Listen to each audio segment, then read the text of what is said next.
السلام عليكم ورحمة الله وبركاته. maxaynu uga naxnaa Ramadaan markay soo gasho? Waa su'aal aan weydiiyey naftayda.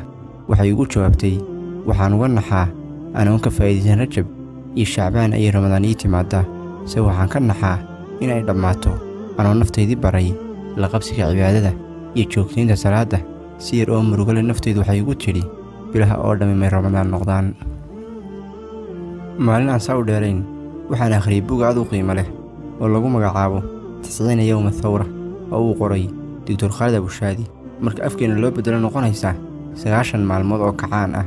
Almuhim, buuggaas wuxuu ka hadlayay in loo diyaar garo Ramadaan adoo ka faa'iideysanay fursadda ku jirta Rajab ilaa Ramadaan. Waxa uu leeyahay, Rajab ka bilow diyaargarowgaaga, Shacbaan dhaqaaqaaga, Ramadaan orodkaaga.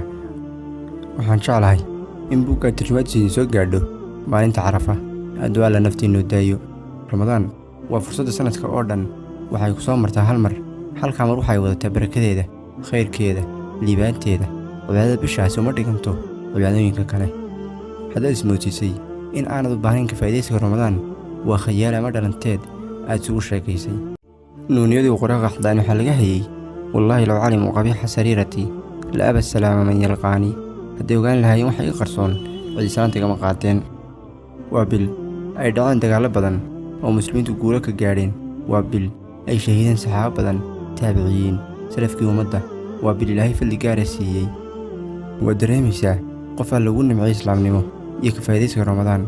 sidoo kale habeenka Laylatul Qadar intaana ay u dheer tahay raaxada taraawiixda iyo nin aan intaas oo dhan midna ka haysan.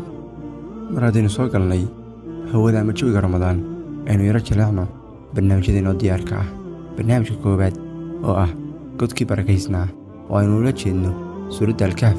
qisooyinka ku soo arooray oo kale ah 7 sanam, beertii qurxoonayd, daaha dabadiisa, ciidan baan ka ahaa, kormar ballaaran. waxaan soo gelin doonaa maalinta Jimcaha hadduu alla idmo. barnaamijka labaad oo ah magaalooyin mudan cibro qaadasho, sida kuwa horumaray ama kuwa ay burburkooda sabab ahaayeen waxaan waxba ahayn. barnaamijka saddexaad oo ah hogaamiyaashii iyo hayliyadii naftooda u huray diintan, sida Khalid bin Waliid, Cumar bin Cabdilcasiis, Xamse bin Cabdilmudallib, Cumar bin Khadaab, Cumar bin Mukhtaar, libaaxii lamadegaanka iyo kuwo kale oo badan.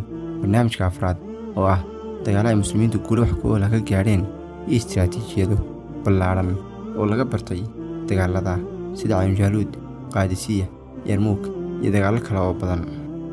ugu dambayntii, haddaba Ramadaan oo bisha keliya laga siman yahay sabool iyo taajir, in la wada sooman yahay oo la wada gaajisan yahay.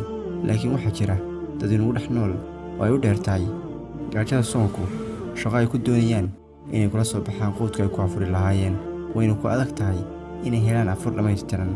haddaba haddaad afuriso qof sooman, waxaad helaysaa qofka ajarkiisa iyadoon waxba laga dhimin. waxaa jira oo leh lagu afurinay dadka sooman oo uu dahafuray walaalkeen Samafal Cali Khadaab. ajandaha walaluhuna waa sida tan: afurinta qoys dhan waa $50, afurinta 5 maalmood waa $8, afurintooda 10 maalmood waa $60, afurinta 20 maalmood waa $32, ama sidaad u awoodid $0.5, $1, $2, 50 senti. ka faa'iidayso adoo riixaya linkiyada hoose ee aan commentiga ku reebay. sidoo kale adoo soo daawanaya muuqaalada iyaguna description-ka yaalla. haddaadan awood u lahayn ka qayb qaadashada wallahan, la wadaag asxaabtaada, sababna u noqo inaad heshid ajarkooda. maxaa yeelay addaalu cala alkhayri ka faacilihi. qofkii qof tusa khayrka waxbuu la mid yahay kan sameeyey. haddii uu ku qancay muuqaalku, haylaawin inaad la egsaartid lana wadaagta asxaabtaada. haddaad nagu cusub tahayna nagu soo biir oo ka mid noqo saaxiibada ku xidhan channelkeenna. mahadsanidin. wassalaamu calaykum waraxmatullaahi wabarakaatuh.